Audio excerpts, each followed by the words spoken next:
Hello guys, myself Vijay. Welcomes to all of you at the online platform of A2S Defense Academy. मैं विजय आप सभी का A2S defence academy के online platform पर most welcome करता हूं। आज की टॉपिक में फ्रेंड्स हम लोग देखेंगे केस और केस में जानते हैं, केस में हम लोग आज जो केस देखने वाले हैं वो केस है हमारा पॉजेसिव केस और जेनेटिव केस, जिसका मतलब होता है अधिकार कारक। और आप जानते हैं फ्रेंड्स कि केस बहुत ही इंपॉर्टेंट फैक्टर है नाउन के लिए। आजकल के ट्रेंड में डिफेंस में लगातार ये देखा जा रहा है कि क्वेश्चन यहाँ से पूछा जा रहा है। विशेष तौर से अगर डिफेंस में एनडीए की बात करें, सीडीएस की बात करें, एफकैट की बात करें, और कभी कभार आपके एयरफोर्स में भी क्वेश्चन पुट अप हो जाता है। तो दोस्तों ये टॉपिक बहुत ही इम्पोर्टेंट है। इसमें जो हम लोग क्वेश्चंस अभी देखेंगे उसमें आप ये देखेंगे कि उनका सबका रिलेशन नाउन से रहेगा, क्योंकि case always depends on noun, क्योंकि केस हमेशा डिपेंड करता है किस पर, नाउन पर। और फ्रेंड्स हम लोग ये जिस वीडियो लेक्चर में क्लास कर रहे हैं इसमें आप जानते हैं कि मैं जो पिछले 12-14 वर्षों से मेरा जो एक्सपीरियंस है, जो मैं पढ़ा रहा हूं, मैं उसमें ये देखा मैंने कि क्वेश्चन कहाँ से एग्जामिनर उठा रहा है और कहाँ से क्वेश्चन आने की मोस्ट पॉसिबिलिटी है। तो दोस्तों अगर कभी कभी आप देखते होंगे कि मैं सॉलिड चीज़ें बताता हूँ, आपको बहुत ढेर सारे क्वेश्चंस, ढेर सारे एग्जाम्पल्स ना कराते, बिल्कुल सॉलिड चीज़ों पर फोकस करता हूँ कि कहाँ से आप क्वेश्चन पुटअप होने की मोस्ट पॉसिबिलिटी है। क्योंकि बहुत ढेर सारा बताने कोई मतलब नहीं है, हम लोग एकदम सॉलिड फैक्ट पर बात करें तो ज़्यादा बेहतर होगा, उससे हमारा अननेसेसरी वर्क बच जाएगा और एकदम सॉलिड हम काम कर पाएंगे। तो आइए दोस्तों आज के लेक्चर में हम लोग जो है केस और केस में पॉजेसिव केस और जेनेटिव केस को कंटिन्यू करेंगे। और उसको पहले हम लोग बनाना सीखेंगे कि केस जो जेनेटिव केस है, पॉजेसिव केस का मैटर है, इसे हम लोग बनाते कैसे हैं। और जब बनाना सीख लेंगे केस को, तब उसके बाद हम लोग उसे पैटर्न पर जाकर क्वेश्चन को सॉल्व करेंगे। तो आइए सबसे पहले समझते हैं केस।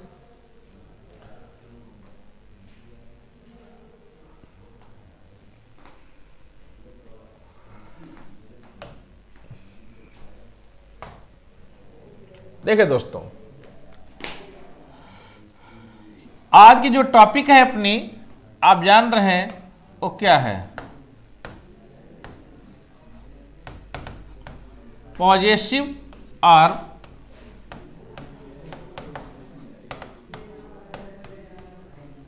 Generative case. पॉजेसिव और अथवा जेनेटिव केस। और आप जानते हैं दोनों को हिंदी में, अगर हम पॉजेसिव केस, जेनेटिव केस की हिंदी की बात करें तो इसे हिंदी में दोनों को कहा जाता है आपका अधिकार कारक। अधिकार कारक। पॉजेसिव और जेनेटिव केस को हिंदी में हम लोग क्या कहते हैं, अधिकार कारक। अब दोस्तों यहां पर देखिए डेफिनेशन क्या निकल करके आई कि ऐसा केस जो पॉजेशन की बात करे, जो पॉजेशन की बात करे, अधिकार की बात करे, उस केस को हम लोग कहेंगे पॉजेसिव और जेनेटिव केस। डेफिनेशन क्या निकली, the case that denotes possession over something is called possessive और जेनेटिव केस। ऐसा केस जो हमें किसी पर अधिकार का भाव व्यक्त करे या बताए, इस तरह के केस को हम लोग जेनेटिव केस या पॉजेसिव केस के नाम से जानते हैं। तो लेकिन दोस्तों आपने यहाँ देखा हम लोगों ने दो वर्ड यूज किया है, एक पॉजेसिव और एक जेनेटिव। एक पॉजेसिव और एक जेनेटिव। तो इसमें थोड़ा सा शार्प डिफरेंस है, बहुत बारीक अंतर है। और बारीक अंतर क्या है दोस्तों, वो देखिए। जैसे हमने इस तरह से लिखा एक हिंदी में कि आपने लिखा कि मेरा घर, तो दोस्तों आप जानते हैं इसके लिए हम लोग क्या लिखते हैं, माई हाउस। My house. एक हमने लिखा, इस सेंटेंस को लिखा राजेश का घर, तो इसके लिए दोस्तों आप लिखते हैं, अभी आगे हम पढ़ेंगे तो जान जाएंगे, राजेश हाउस। यहां पर दोस्तों जरा एक चीज देखें ध्यान से, ध्यान से आप देखिए कि यहां लिखा हुआ है माई, क्या लिखा है माई, और यहां पर क्या लिखा है राजेश में अपॉस्ट्रोफी एस लगा हुआ है। लेकिन माई को दोस्तों जरा देखें, ये माई जो है क्या है, प्रोनाउन का पार्ट है। माई क्या है, प्रोनाउन का पार्ट है। तो यहां पर जरा देखें, प्रोनाउन के बिहाफ पर जो है अधिकार व्यक्त हो रहा है। भाई आई का माई होता है, ठीक है, तो पॉजेसिव केस में तो आप देख रहे हैं प्रोनाउन के माध्यम से ये अधिकार व्यक्त हो रहा है। इसलिए जो प्रोनाउन के केस में अधिकार व्यक्त होता है तो इस तरह केस को हम लोग कहते हैं पॉजेसिव केस। मेरा घर, तुम्हारा घर, तुम्हारी किताब, मेरी किताब, उसका घर, है ना, ये सब क्या हो जाएगा, पॉजेसिव केस के अंतर्गत आ जाएगा। लेकिन जब अब देखिए राजेश का पॉजेशन है किस पर, घर पर। अब दोस्तों जरा देखिए, राजेश का अधिकार है किस पर, घर पर। तो राजेश क्या है, एक नाउन है। राजेश क्या है, एक नाउन है। और जब किसी नाउन का अधिकार किसी अन्य पर होता है तो इस तरह के केस को हम लोग दोस्तों क्या कहते हैं, जेनेटिव केस। देखिए मीनिंग दोनों की सेम है, अधिकार यहां भी है पॉजेशन, अपोजेशन यहां भी है, लेकिन यहां प्रोनाउन के माध्यम से पॉजेशन है और यहां नाउन के माध्यम से पॉजेशन है। इसलिए जो प्रोनाउन के माध्यम से पॉजेशन होता है दोस्तों उसे हम लोग कहते हैं पॉजेसिव केस, और जो नाउन के माध्यम से या नाउन का अधिकार व्यक्त होता है तो उस केस को हम लोग क्या कहते हैं, जेनेटिव केस। तो यहां पर रियली हम लोग पढ़ने जा रहे हैं फ्रेंड्स जेनेटिव केस। क्या पढ़ने जा रहे हैं, जेनेटिव केस। और अधिकार कारक की अगर हम बात करें, अब आइए देखते हैं जरा कि इसका अधिकार कारक का मतलब क्या है। कि जब भी आप देखें कि अधिकार किसी नाउन का व्यक्त होगा तो हिंदी में का, की या के, क्या चीज, जब कभी किसी नाउन का अधिकार किसी अन्य पर व्यक्त होगा तो वहां पर का, की, के जरूर लिख कर आएगा। जैसे आप देखिए, जब मैंने कहा राजेश का घर, तो देखिए दोनों नाउन्स के बीच में क्या आ गया था, का। तो जब किसी एक नाउन का किसी दूसरे नाउन पर अधिकार व्यक्त होगा तो वहां पर का, की, के जरूर आएगा, इसी के माध्यम से अधिकार होगा। तो इस तरह केस को हम लोग क्या कहेंगे, जेनेटिव केस। डेफिनेशन दोस्तों क्या बनी, क्या बनी, the case that denotes possession of noun over something is called genitive case. ऐसा केस जो किसी नाउन का किसी अन्य पर या किसी अन्य नाउन पर पॉजेशन अर्थात अधिकार को बताता है, इस तरह के केस को हम लोग क्या कहते हैं दोस्तों, जेनेटिव केस। Generative case. और इस जेनेटिव केस को आपको हम बताएं, इस जेनेटिव केस को 3 तरीके से किया जा सकता है। इस जेनेटिव केस को करने के देयर आर 3 वेज, 3 रूल्स हैं, 3 तरीके हैं, और तीनों को आप देख लीजिए। पहला दोस्तों हमारा है एपोस्ट्रॉफी एस, दूसरा दोस्तों हमारा है एपोस्ट्रॉफी, और तीसरा दोस्तों हमारा क्या है, ऑफ। ये आपने देखा कि किसी नाउन के अधिकार को जब किसी अन्य पर व्यक्त करते हैं तो उसको बनाने के लिए हम लोग फर्स्ट टाइम एपोस्ट्रॉफी एस का यूज करते हैं, नेक्स्ट टाइम एपोस्ट्रॉफी का यूज करते हैं, एंड नेक्स्ट टाइम ऑफ का यूज करते हैं। अब यहीं से हमारा क्वेश्चन पुट ऑफ होता है कि एपोस्ट्रॉफी एस का यूज कब करते हैं, एपोस्ट्रॉफी का केवल यूज कब करते हैं, और हम लोग ऑफ का यूज कब करते हैं, यही हमारा क्वेश्चन आना है। तो आइए इसको आगे देखते हैं। सबके अलग अलग टर्म्स एंड कंडीशंस हैं, अलग अलग तौर तरीके हैं। एपोस्ट्रॉफी एस की कुछ और कंडीशन है, एपोस्ट्रॉफी की कुछ और कंडीशन है, और फ्रेंड्स ऑफ की कुछ और कंडीशन है, और सबको अपने अपने टर्म्स एंड कंडीशंस में हमको फॉलो करना है, यूज करना है। तो आइए सबसे पहले देखते हैं यूज ऑफ एपोस्ट्रॉफी एस। ठीक है दोस्तों, सबसे पहले हम लोग क्या देखेंगे, यूज ऑफ एपोस्ट्रॉफी एस। क्या देखेंगे, यूज ऑफ एपोस्ट्रॉफी एस, कि एपोस्ट्रॉफी एस का प्रयोग कहां कब किया जाता है। तो देखिए पहला पॉइंट दोस्तों सॉरी, आप इसमें देखेंगे एपोस्ट्रॉफी एस की बात हम लोग कर रहे हैं, जरा देखिए क्या देखेंगे कि जब भी किसी नाउन का अधिकार होगा, किसका, नाउन का अधिकार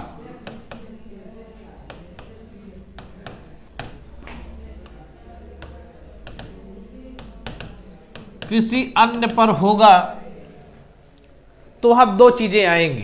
क्या आएंगी, एक तो वह नाउन होगा जिसका अधिकार होगा, ठीक है, और एक वह नाउन होगा जिस पर अधिकार होगा। ठीक, ये जैसे हमने कहा यहां पर दोस्तों, अभी कहा था कि राजेश का घर। तो यहां पर जरा दोस्तों देखिए, यहां राजेश आया, जिसका अधिकार है वो कौन है? राजेश, ठीक है। और जिस पर अधिकार है वो कौन है? घर। तो यहां पर जिसका अधिकार है वो कौन है दोस्तों? राजेश। और जिस पर अधिकार है वो कौन है? घर। तो जब भी हमें एपॉस्ट्रोफी यस का यूज करना है तो जिसका अधिकार है उसके कंडीशंस को चेक करते हैं। क्या चेक करते हैं? कि जिसका अधिकार है, अगर वो नाउन फर्स्ट कंडीशन कहती है कि लिविंग हो। फर्स्ट कंडीशन क्या कहती है? जिसका अधिकार हो अगर वो लिविंग हो अर्थात सजीव हो, और सजीव होने के साथ साथ वो क्या हो? सिंगुलर हो। क्या हो दोस्तों? दो कंडीशन आ गई। यदि जिसका अधिकार हो वह नाउन हमारा सिंगुलर हो और वो क्या हो? लिविंग हो, तो उसके साथ अधिकार को व्यक्त करने के लिए दोस्तों एपॉस्ट्रोफी यस का यूज करेंगे। जैसे आइए हम लोग देखते हैं। जैसे पहले था राजेश का घर। क्या था? राजेश का घर। हमने कहा यहां गीता की पुस्तकें, ठीक है। और हमने कहा एक चीज, क्या कहा? गाय की पूंछ। तो आइए दोस्तों देखते हैं। आप जरा देखिए, राजेश का अधिकार कहां है? घर पर। गीता का अधिकार है पुस्तक पर, और गाय का अधिकार है पूंछ पर। देखिए सब में देखिए, यहाँ का है, यहाँ की है, यहाँ की है, यानी का की के में से कोई ना कोई एक जरूर आएगा दोनों के बीच में जो अधिकार को शो करेगा। तो यहाँ का की के आ जाने से ये तो क्लियर हो गया कि यहाँ जेनेटिव केस बन रहा है, ठीक। अब दोस्तों हमें यहाँ देखना है कि जिसका अधिकार है वो कौन है? राजेश है, ठीक है। जिसका अधिकार है वो कौन है? गीता है। यहाँ जिसका अधिकार है वो कौन है? गाय है, ठीक है। अब दोस्तों जरा देखिए, राजेश को चेक करिए। राजेश लिविंग है? यस लिविंग है। राजेश सिंगुलर है? यस सिंगुलर है। तो बस हो गया, बन गया। क्या बन गया? सबसे पहले हम लोग क्या लिख देंगे? राजेश। राजेश में एपॉस्ट्रोफी यस लगा देंगे और यहाँ क्या कर देंगे? हाउस या होम, ठीक। अब दोस्तों जरा देखिए, अगर हम गीता की पुस्तकें इसको बनाने की कोशिश करें, गीता की पुस्तकें, तो जरा देखिए गीता को चेक करें। गीता लिविंग है? यस। गीता सिंगुलर है? यस। तो बस हो गया। क्या हो जाएगा? गीताज पुस्तकें हैं, तो क्या हो जाएगा? बुक्स, ठीक है। अब दोस्तों यहां देखिए, गाय की पूंछ। गाय की पूंछ, तो गाय को चेक करेंगे तो गाय लिविंग है? यस। गाय सिंगुलर है? यस। तो इसका क्या बन जाएगा? Cow's tail. समझ में आ गया दोस्तों? कोई कंफ्यूजन तो नहीं है इसमें?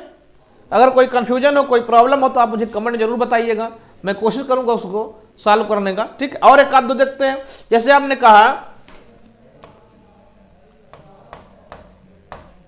रीना की कलमें, हमने बोला रीना की कलमें। जरा दोस्तों देखिए, रीना को चेक करिए। लिविंग है? यस लिविंग है। सिंगुलर है? सिंगुलर है। तो क्या बन जाएगा? रीना लिख देंगे और रीना के बाद एपॉस्ट्रोफी यस कर देंगे। पेन माने कलम होता है, कल में लिखा हुआ है पेंस कर देंगे। तो ये दोस्तों हमारा क्या था? यूज ऑफ एपॉस्ट्रोफी यस का फर्स्ट रूल। ये कौन सा रूल था? First rule, rule number 1। Rule number 1 apostrophe S का कौन सा रूल था? ये फर्स्ट रूल था। तो ये दोस्तों समझ में आ गया होगा, यहां कोई दिक्कत प्रॉब्लम नहीं है। और आइए अब देखते हैं हम लोग इसका सेकंड रूल क्या है। रूल नंबर सेकंड, जरा देखिएगा। रूल नंबर सेकंड कहता है एपॉस्ट्रोफी यस का कि यदि जिसका अधिकार हो वो कैसा हो? लिविंग हो। लिविंग होने के साथ साथ हो क्या हो? प्लूरल हो। क्या हो दोस्तों? प्लूरल हो। लेकिन ऐसा प्लूरल हो कि उसके लास्ट में एस ना हो। दोस्तों आप जानते हैं नंबर में कुछ ऐसे प्लूरल्स होते हैं जिनके लास्ट में एस, एंडिंग में एस होता है, और कुछ ऐसे प्लूरल्स हैं जिनके एंडिंग में एस नहीं होता। तो एपॉस्ट्रोफी यस का दूसरा रूल ही कहता है कि जिस नाउन का अधिकार हो, अगर वो लिविंग हो, सजीव हो, और वो प्लूरल हो, लेकिन जो प्लूरल हो उसके लास्ट में एस ना हो, तो वहां पर जेनेटिव केस बनाने के लिए आप एपॉस्ट्रोफी यस का यूज कर सकते हैं नाउन के अधिकार को दिखाने के लिए। जैसे कैसे? जैसे आपने कहा एक चीज, बच्चों के खिलौने, बच्चों के खिलौने। तो दोस्तों और देखा हमने कहा बैलों की सींगें, ठीक है, और हमने कहा चूहों की टांगें। देख रहे दोस्तों, आइए देखते हैं। अब आप जानते हैं कि चाइल्ड माने होता है बच्चा, तो बच्चों के लिए क्या लिखेंगे? चिल्ड्रन। क्लियर हो गया? अब चिल्ड्रन को दोस्तों चेक करेंगे। देखिए चिल्ड्रन लिविंग है, यस लिविंग है। चिल्ड्रन प्लूरल है, यस प्लूरल है, लेकिन चिल्ड्रन के लास्ट में एस है, नहीं है। तो सीधा बात है कि यहां लगा देंगे एपोस्ट्रॉफी एस। टॉय माने होता है खिलौना, टॉयज कर देंगे, प्लूरल मांग रहा है, खिलौने लिखा हुआ है यहां। समझ में आया दोस्तों? आगे देखिए, आगे में आप ये देखेंगे कि बैलों की सींगे। आप जानते हैं ऑक्स माने बैल होता है, बैलों लिखा है, तो ऑक्स का प्लूरल क्या हो जाएगा? ऑक्सन, ऑक्सन हो जाएगा। ऑक्सन को जरा चेक करें, लिविंग है, यस लिविंग है, प्लूरल है, यस प्लूरल है, लेकिन एस भी नहीं है और केस यहां मांग रहा है, तो क्या हो जाएगा? Apostrophe yes. हॉर्न माने सींग होता है, सींगे लिखा है दोस्तों, हॉर्न्स कर देंगे। यहां लिखा है चूहों की टांगे। आइए दोस्तों देखते हैं चूहों की टांगे। तो आप जानते हैं माउस माने चूहा होता है, माइस माने चूहे होता है या चूहों होता है। माउस का प्लूरल क्या होता है? माइस। अब देखिए दोस्तों, माइस क्या है? लिविंग है, यस लिविंग है, प्लूरल है, यस प्लूरल है, लेकिन यहां पर एस भी नहीं है, तो सीधे लगा देंगे एपोस्ट्रॉफी यस। टांगे लिखा है, लेग माने टांग होगा, लेग्स कर देंगे। और दोस्तों जरा देख लेते हैं, जैसे आपने कहा आपने ये कहा कि औरतों, क्या कहा? औरतों की साड़ियां, औरतों की साड़ियां। एक आपने कहा आदमियों की दाढ़ी, ये आपने कहा। आइए दोस्तों जरा देखते हैं इसे कैसे बनेगा। देखिए ध्यान से, औरतों की साड़ियां। अब देखिए दोस्तों, वुमेन माने औरत होता है, औरतों को वीमेन हो जाएगा, तो क्या हो जाएगा? वीमेन। अब देखिए वीमेन क्या है दोस्तों? लिविंग है, यस लिविंग है, प्लूरल है, यस प्लूरल है, एस है, नहीं है, तो सीधी बात हो जाएगा एपोस्ट्रॉफी यस। साड़ी मान्य होता है साड़ी, साड़ियां लिखा है, साड़ीज कर देंगे। ठीक है। अब दोस्तों यहां पर क्या लिखा हुआ है? आदमियों की दाढ़ी, आदमियों, तो मैन माने आदमी होता है, आदमियों का मैन हो जाएगा, एपोस्ट्रॉफी यस, और ये बियर्ड माने दोस्तों क्या हो जाएगा? दाढ़ी। ठीक है। तो ये दोस्तों हम लोगों ने यूज ऑफ एपोस्ट्रॉफी एस का देखा, फर्स्ट और सेकंड रूल। क्या देखा कि एपोस्ट्रॉफी एस का प्रयोग कैसे करते हैं, बेसिक रूल क्या है उसका। तो बेसिक रूल यही है, यदि कोई नाउन लिविंग हो, वो सिंगुलर हो, तो उसमें एपोस्ट्रॉफी एस का प्रयोग करेंगे। दूसरा रूल कहता है यदि कोई नाउन लिविंग हो, प्लूरल हो, उसके लास्ट में एस ना हो, तो वहां पर हम लोग एपोस्ट्रॉफी एस का यूज करते हैं। समझ में आ गया दोस्तों इतना? आइए हम लोग इसके आगे देखते हैं, और आगे में आप जानते हैं हम लोग अब देखेंगे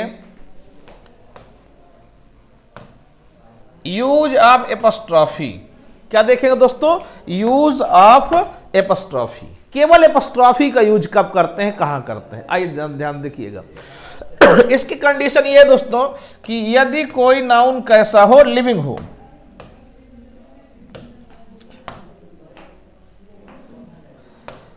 यदि कोई नाउन क्या हो दोस्तों? लिविंग हो। लिविंग होने के साथ साथ तो क्या हो? प्लूरल हो, प्लूरल हो, लेकिन ऐसा प्लूरल हो कि उसके लास्ट में एस जरूर हो। ऐसा प्लूरल हो कि उसके लास्ट में एस।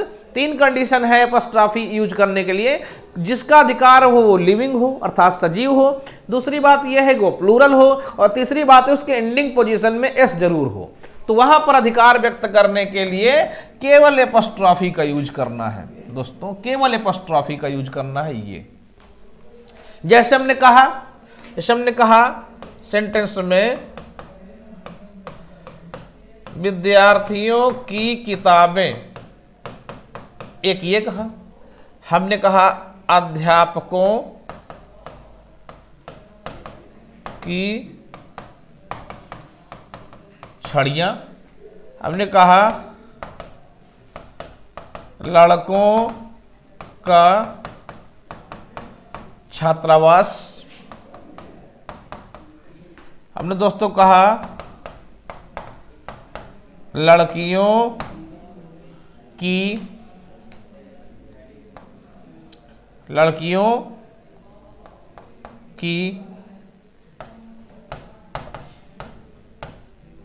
पुस्तकें। हमने कहा दोस्तों खिलाड़ियों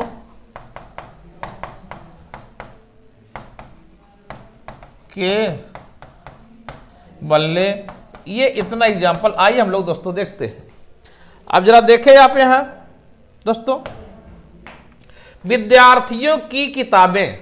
तो जिसका अधिकार है वो कौन है? विद्यार्थी है। जिस पर अधिकार है वो कौन है? किताब है। तो दोस्तों क्या होगा? विद्यार्थियों की किताबें। तो सबसे पहले हम विद्यार्थियों लिखेंगे तो आप जानते हैं वो क्या बनेगा? स्टूडेंट्स।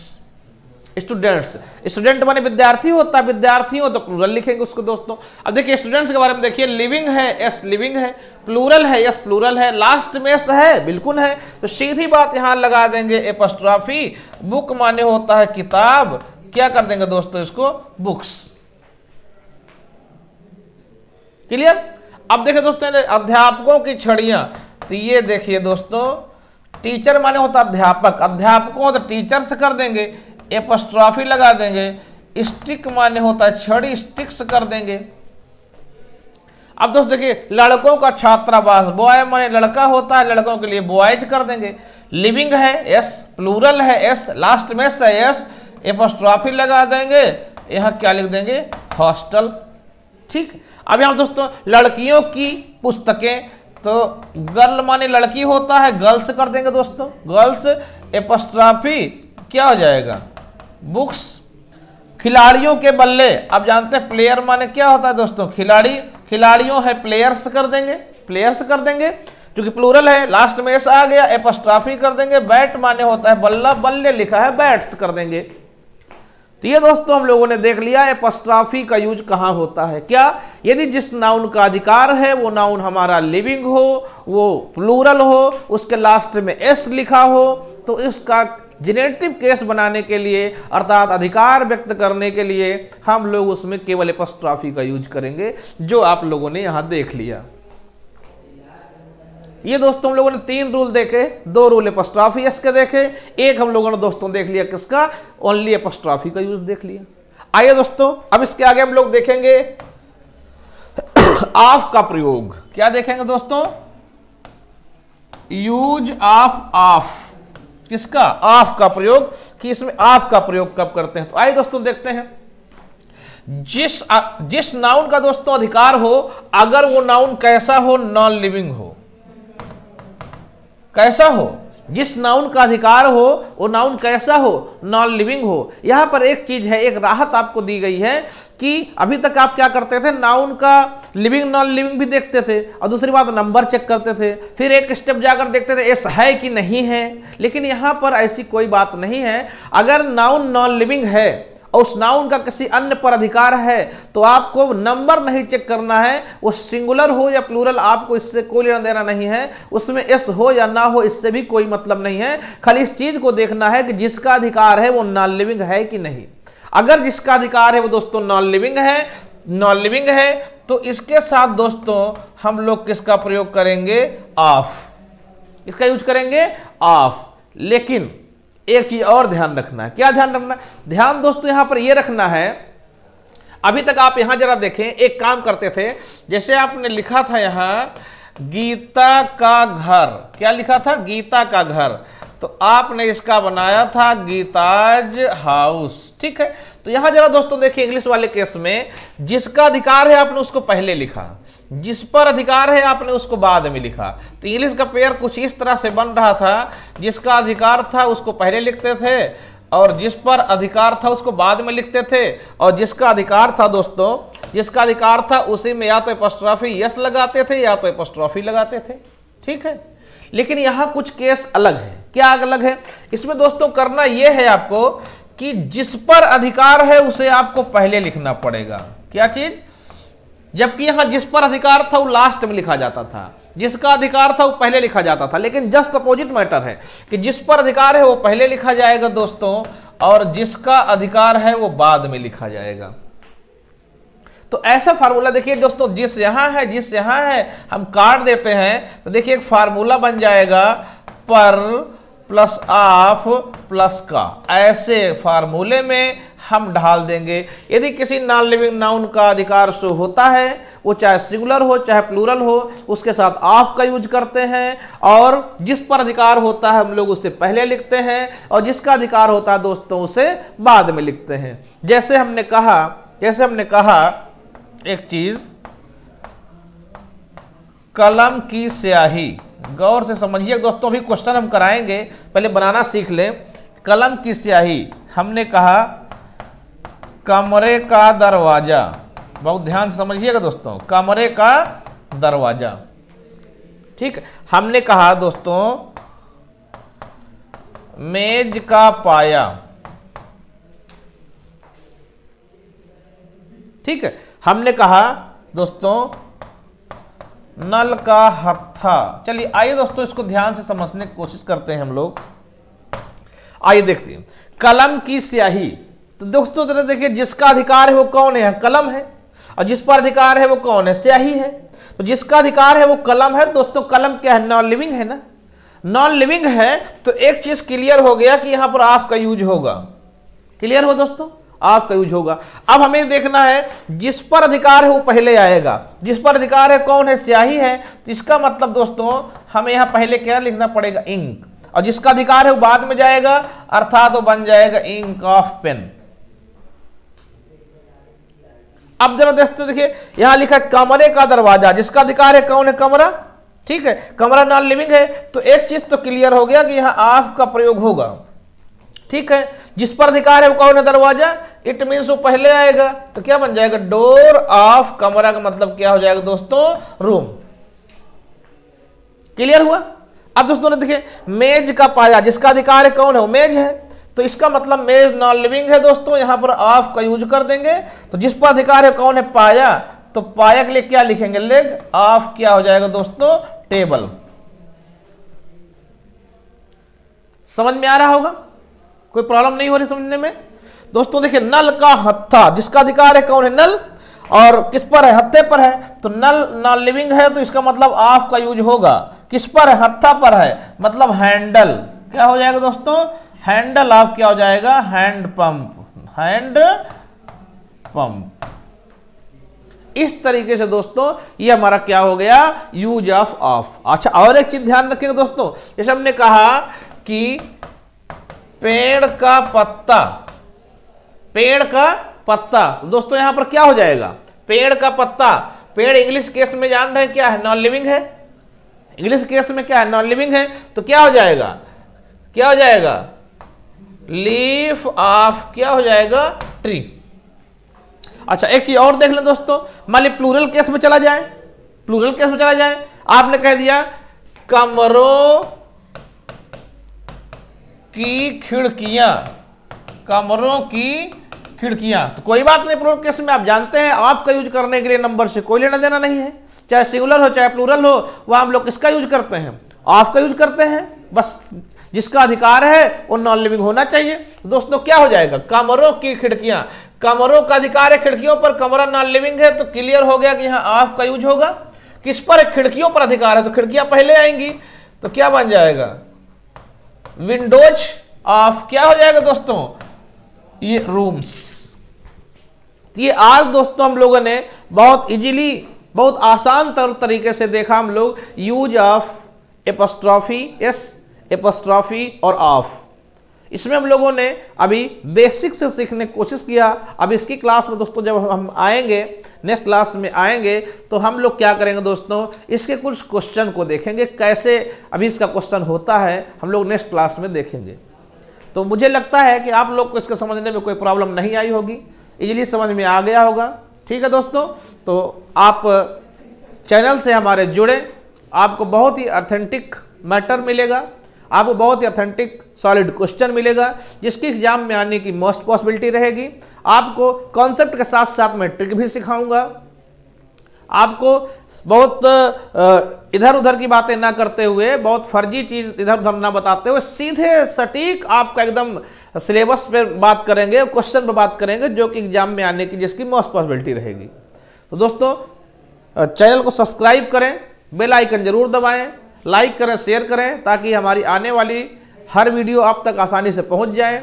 अपने ग्रुप में अपने दोस्तों को जरूर शेयर करें ताकि उनको भी बेनिफिट हो सके, घर बैठे वो लाभ ले सकें इस क्लास का, इस वीडियो क्लास का। ठीक है दोस्तों, तो आज के लिए thanks to all of you, और हम लोग नेक्स्ट जब मिलेंगे इसके क्वेश्चन को टैकल करेंगे। Thanks to all of you, take care.